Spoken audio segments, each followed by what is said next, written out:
Yo, this be your boy Guarantee, man. And today we got a reaction video.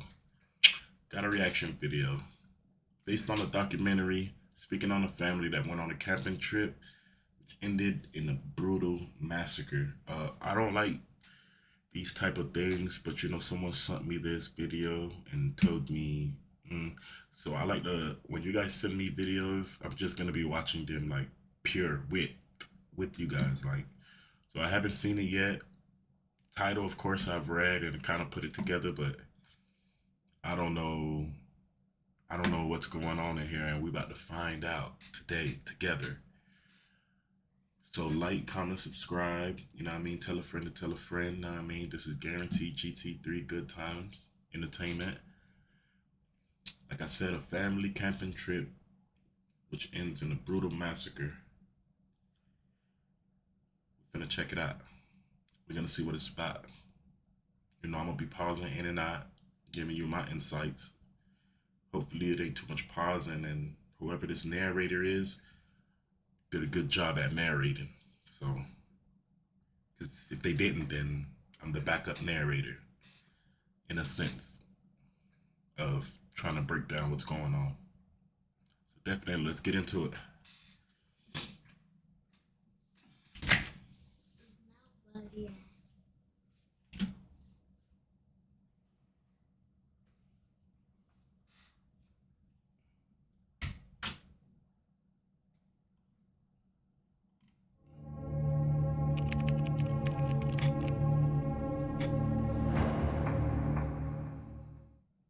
At about 6:23 this morning, the Jackson County Sheriff's Office and the Iowa Division of Criminal Investigation were called to the Maquoketa Cave State Park campground on the report of a shooting. When officers arrived, they located 3 deceased bodies at a campsite in the Maquoketa Cave State Park campground. Hey everyone, and welcome back to my channel. Today, we're going to be taking a look at another dark case with you. The full details of what happened at Maquoketa Caves State Park is shocking to say the least. Why was this family murdered?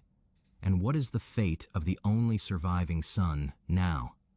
Our love and respect go out to all those who knew and loved the victims of this tragic crime, and all those affected by this case. 42-year-old Tyler Schmidt was the husband of Sarah Schmidt, who was also 42.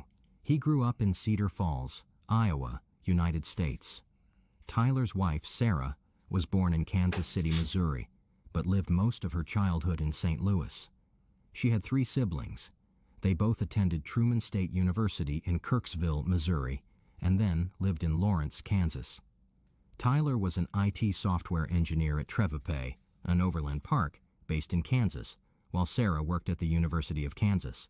The couple had 2 kids, Arlo Schmidt, who was 9 years old, and Lula Schmidt, who was 6 years old. In 2018, the family moved to Cedar Falls, and then Sarah started working at the community library. This family loved the outdoors. They enjoyed hiking, Christmas activities, and camping. They started camping a year and a half before the tragic incident. The children loved the outdoors, so they made it a tradition to go camping. The Schmidt family went camping as usual on this day at Maquoketa Caves State Park. They had set up their tent on the park grounds. On July 22, in the early morning, as the sun rose, before 6:30 a.m., the unfortunate event took place. An assailant murdered 3 members of the Schmidt family in their sleep, leaving the son, Arlo, who had escaped from the murder scene. Tyler was shot multiple times and stabbed to death. Sarah was stabbed to death, and Lula died from strangulation and a gunshot. All right. Now, I know it's a lot of people who fear this type of stuff.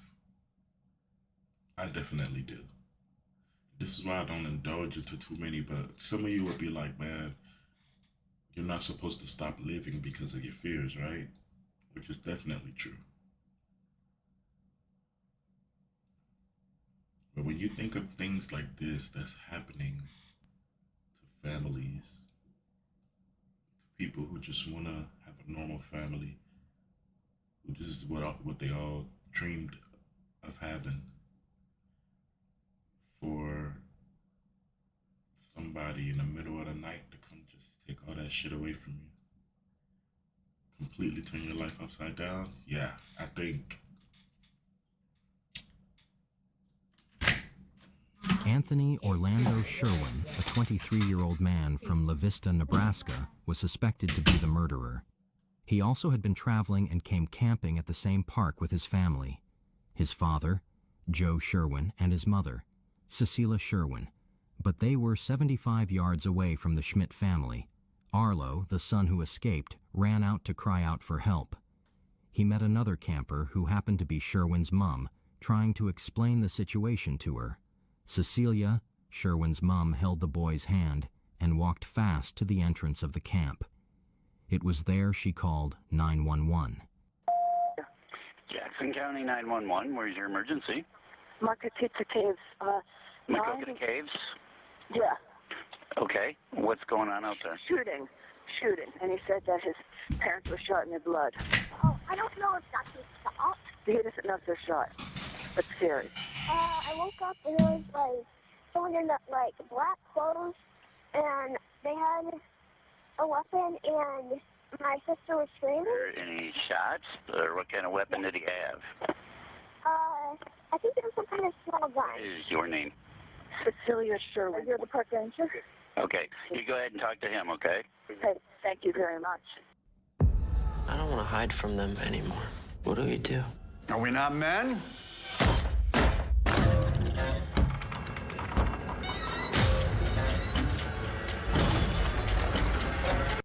She explained what happened to the dispatcher and said that she ran with the boy to the entrance for safety, thinking the shooter was going to come out and shoot them too. The dispatcher asked to speak with Arlo to explain what he saw. He said that he was in the tent with his dad, mom, and sister. When he woke up, he saw a man in black clothes with a weapon. He heard his sister screaming and gunshot sounds as he ran out. He paused, then said that he felt his family were hurt. The call lasted for 23 minutes. Then a park ranger arrived immediately. From the call and observations, it was established that the killer acted alone, and no accomplice was found or linked to the killer.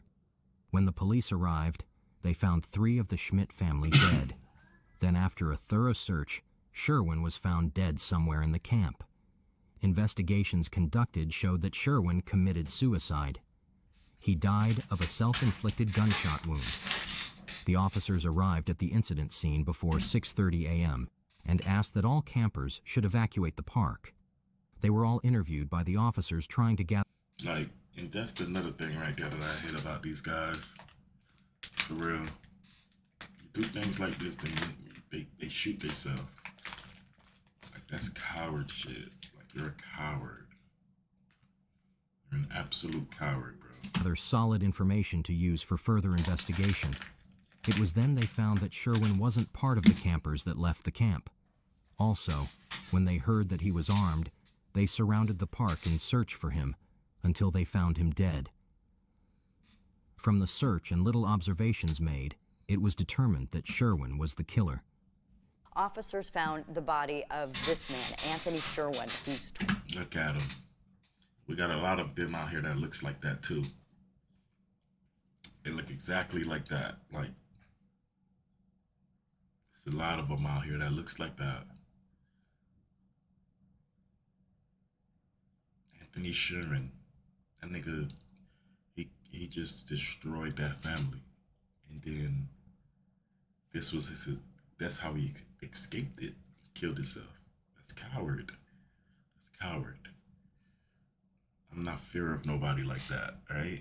You don't fear nobody like that. That's gonna kill themselves right after. That's coward. You went out the easy way. You're a coward, even though you're gonna pay for it wherever you go. You're just a coward. Simple. And that's why you did it. 23 years old. Sherwin appears to have suffered a self-inflicted gunshot wound. Authorities have not confirmed how the other campers were killed, nor Sherwin's relationship to them. We are told there is no danger to the public. However, the park is considered an active crime scene, so it is closed to the public because of the murders. 2 weeks later, on Friday, August 4th, autopsy results came out and the cause of death was reviewed. The police have refused to respond to some questions, like if the gun found on Sherwin's body was the same used for the murder. The Sherwins demanded the full and final reports. They asked the lead investigators whether a strong match for the gun was seen, but no reply was given.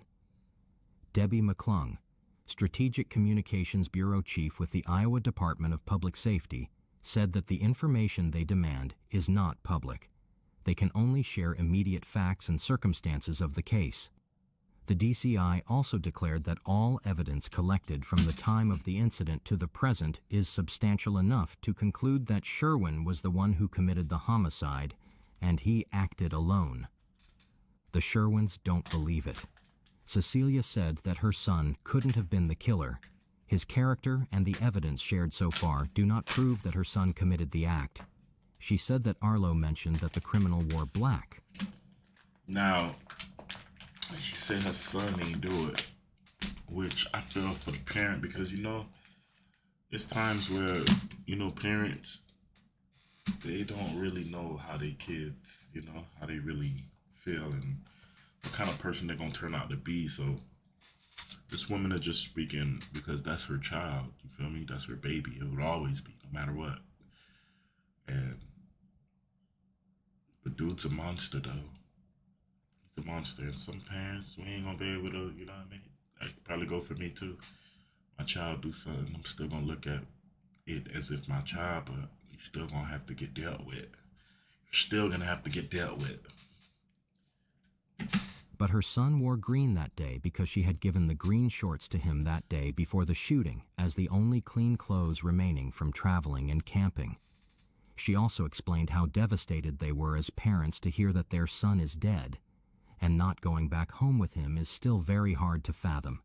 She described her son as kind, calm, sensitive.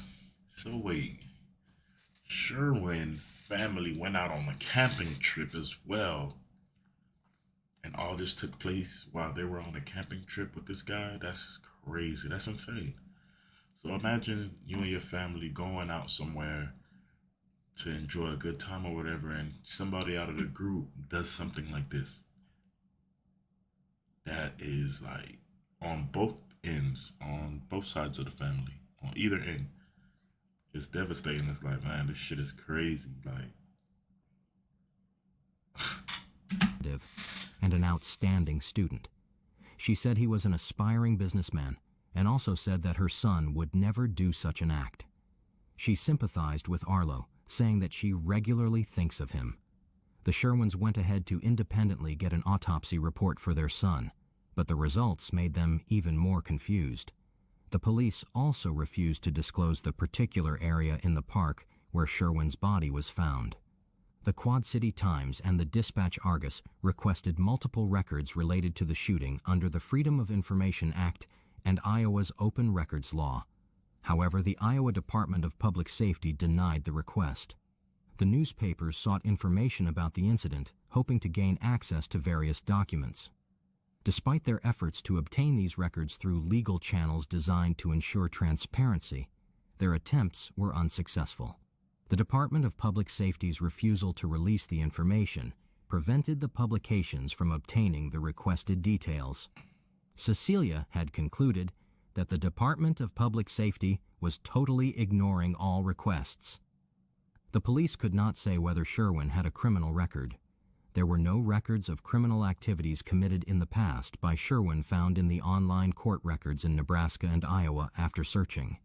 The only record that Sherwin had with the police prior to the incident was when he went to a police station on July 2017 to report someone who tried to use his insurance to get dental work done in Oklahoma, and he later called the police to inform them that his insurance company had made a mistake by sending him someone else's bill. This record was released by the La Vista Police Department. No motive behind this particular violent murder has been found. The families of both the victims and the suspected murderer have confirmed that both parties have never met before. I've been using Epidemic Sound as my go-to resource for background music and sound effects for the last 6 years since I grew.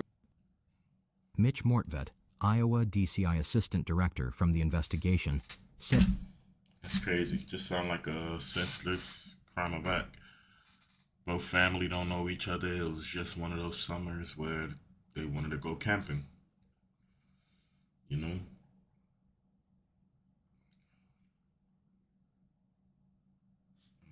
That there was nothing they could establish that precipitated anything other than the randomness of the murder.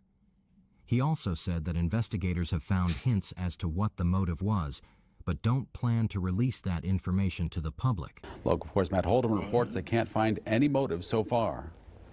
Just really unthinkable. That ain't make no sense. They're saying that they found a motive, but they don't want to release that information. Like, now I see why Sherwin, the Sherwin family, are asking these officers for all this and don't believe that their child did this, because look at how the police department moving. Yeah, claiming you found something but don't want to release it. That don't even make no sense. So it's kind of making me feel as if, like, maybe this was a cover-up. Maybe Sherwin wasn't the one who did it. I don't know. Sometimes you gotta dig deeper than what they show you, man. Emotions that we're dealing with right now. 4 days since the shocking murder-suicide shooting at Massacre Cave State Park, investigators are now moving closer towards final conclusions on what happened and final answers to everyone's questions. But unfortunately, some of those answers may be the fact that we never will get answers. There was nothing that we can establish that precipitated anything other than just the randomness of it. Mitch Mortvedt with Iowa's Division of Criminal Investigations has been on this case, and he says one baffling conclusion they could be moving towards is that the alleged killer, 23-year-old Anthony Sherwin, didn't know the people he killed whatsoever and may have carried out the killings with little motive. At this time, we have not been able to come across any type of interaction between him and the Schmidt family, nothing that precipitated it. As far as we know, again, after talking to, his family that he was with, his parents, as well as other campers. The first reaction was the evacuation of camps surrounding the state park. The executive assistant of the Christian camp, Beth Salak, said that Fridays are usually pickup days for campers at the Christian-focused camp. It is about 1.5 miles away from the Massacre Caves, but at 9:11 a.m., when the local law enforcement sent a notification to the directors that there was a violent murder situation at the state park, and they were asked to evacuate immediately, the plans changed. She said that their staff had told the campers that they were going to do a surprise visit to Little Bear Park in Maquoketa. They got the campers excited and loaded everyone on the bus. They did a great job in making sure that the campers had no idea there was a shoot situation trying to be uncovered, going on 1.5 miles down the road to avoid fear and panic. There have been many other reactions to the heartbreaking news from close relatives, community members, and other personnel in Iowa. The mayor, Rob Green, posted on Facebook about the incident. He announced the news and information about the funeral arrangement. He said that he knew Sarah well and that she and her family were regular walkers in the Sartori Park neighborhood. He also said that he was supposed to work with her that week on a public library tech presentation. Green said that he was devastated by the deaths and said that details were in the works about services and memorials. He further announced that the Cedar Falls Library would be closed on Saturday in July when the incident happened, for the sake of the staff who loved and worked with Sarah. He offered his condolences to the Schmidts' many friends, neighbors, and co-workers as they tried to process the horrible tragedy. After learning of the homicide, Maggie Mulhausen, a frequent patron of the Bluff Lake Catfish Farm restaurant, expressed her shock, saying that the atmosphere in the restaurant was much quieter than it would have been on a typical summer Friday.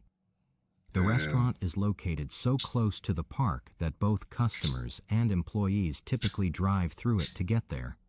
She continued by saying that she saw the incident as proof of the ongoing mental health crisis in the United States, and that it was tragic and sad that incidents like this still occurred in the world.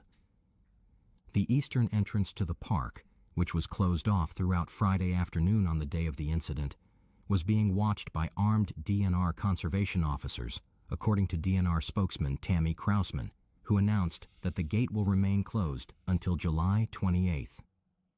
On the day of the tragedy, all camping bookings were also canceled and refunded.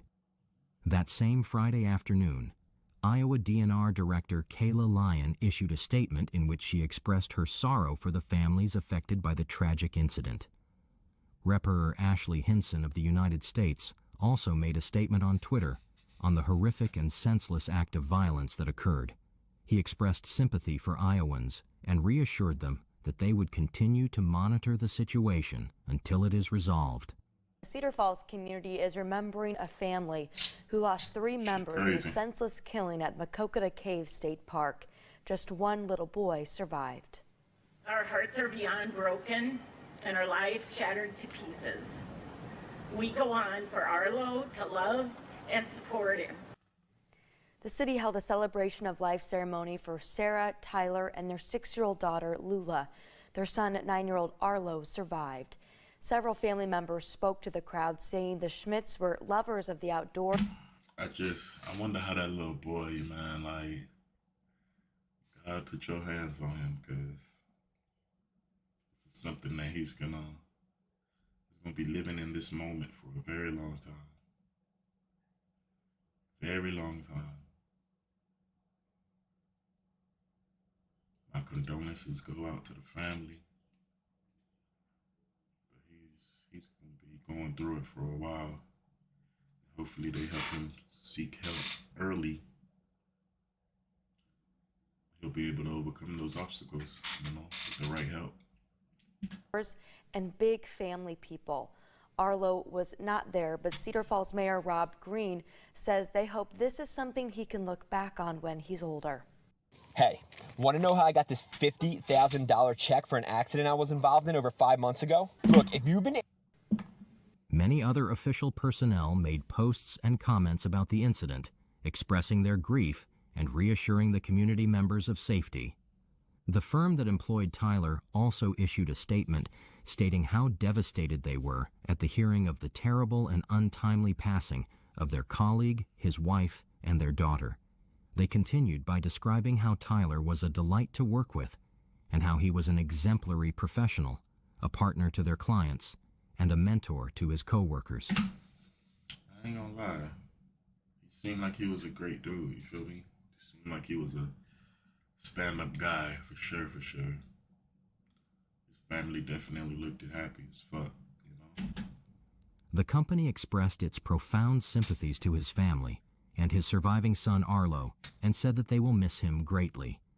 2 days after Sarah, her husband Tyler, and their daughter Lula were shot and killed while camping at the park, Sarah's brother Adam Morehouse spoke on Sunday about his memories of his older sister and her family. According to him, the Schmidt family represented the perfect Midwestern family of 4, admired by all. This was completely random. Nobody. They damn sure looked like the modernized family for real, bro. No cap, like, In either families knew any. It looked like the dad and mom got what they wanted, Anybody. We didn't know the suspect. The suspect didn't know us. We don't know of any interaction that occurred. It was simply this individual woke up that morning and decided to pick a tent and walk into that tent where my sister and her family was sleeping and never got a chance to wake up. Morehouse says the Schmidt family were simply enjoying a family vacation at the park, doing what they loved, before becoming victims of the tragedy. About a year and a half ago, they started camping for the first time, and the kids took to it immediately. So that was their thing that they loved to do as a family, was to get outside and be together. As announced by the mayor earlier, the memorial event to honor the Schmidt family, organized by the Cedar Fall community, took place on Tuesday, August 2nd, 2022, from 5:30 p.m. to 7 p.m. at Overman Park. The park was set aside for neighbors to gather before the ceremony. The event was set up like that because, according to the mayor, even though it was not a festive event, Tyler and Sarah would have loved to see the neighbors come together. The event featured stories about the Schmidt family. It was live-streamed for family and friends to watch so that they could see how much the Schmidt family was loved by all. The memorial event drew about 200 people coming to honor and sympathize with the Schmidt family. According to DNR, a temporary memorial site had been set up to honor the Schmidt family. At the entrance sign of the Massacre cave. That's what's up. That's how you know it was a dope family. They would have been even doper too. As the years would have went by, they would have been even doper. State Park near the visitor center. In today's top story at 6:02, remembering a family killed. A celebration of life took place for the Schmidt family who was attacked while at Massacre Cave State Park earlier this month. Tyler, Sarah, and their 6-year-old daughter, Lula Schmidt, were shot and killed by a gunman. Their son, Arlo, was able to escape. The Schmidt family lived in Cedar Falls, where Sarah was a librarian at the public library, and they were active in the community. And I mentioned that we were smitten. Tyler and Sarah possess the superpower of truly seeing people and helping people to feel seen and heard. A GoFundMe page was set up to help him after the tragic death news, and by Monday afternoon... See what I'm saying? Look at all that money that they raised. You know, it was a great family. You could tell it was part of their community for real.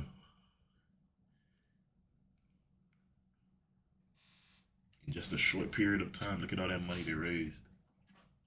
Devastating. $205,000 was already raised. Tyler's company contributed $5,000 to the account as their support to Tyler's son. A separate meal train was also created to help the victims' families.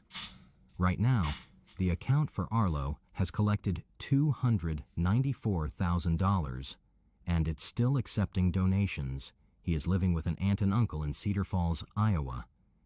KWQC reports the state of the park exactly 1 year later.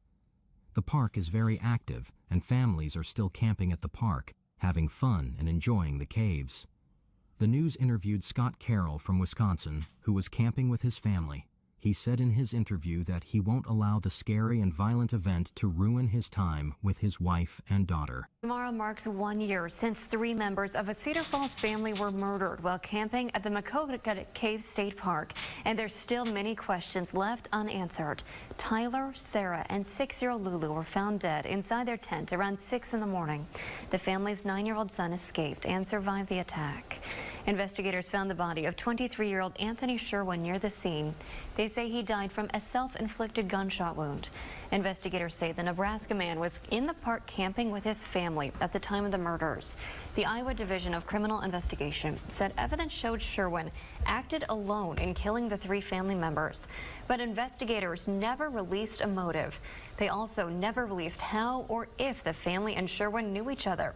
Sherwin's mother told reporters she did not believe her. Well, they actually did. They stated that several times, that the family didn't know each other. But I'm gonna just let her do her thing. Her son did it. Also, the case of the murder was closed since no substantial evidence was found to further investigation. That's the end of our video for today. What are your thoughts on this case? Do you think Sherwin committed the triple homicide? Share your opinions in the comments section below. If you want to see more videos like this. So that was basically it, man. Shout out to the person that sent me this video, for real, for real. I definitely didn't know nothing about it until today. So yeah, do I think he did it? I don't know. I mean, it's everything is pointing at him. So, but it's not even about that. It's about the family still. You feel me? About the little boy who's finna be growing up with this moment forever. Yeah, it's been a year, but I'm pretty sure to him it's been like only a couple of weeks. So, thanks for rocking with me. This be your boy Guarantee, man. GT3 Entertainment, Good Times Entertainment. Like, comment, and subscribe, and definitely I'll be back next time. I should be doing another one later on. They sent me some more videos. I want to do one more, so I'll be doing one later on. So definitely like, comment, subscribe.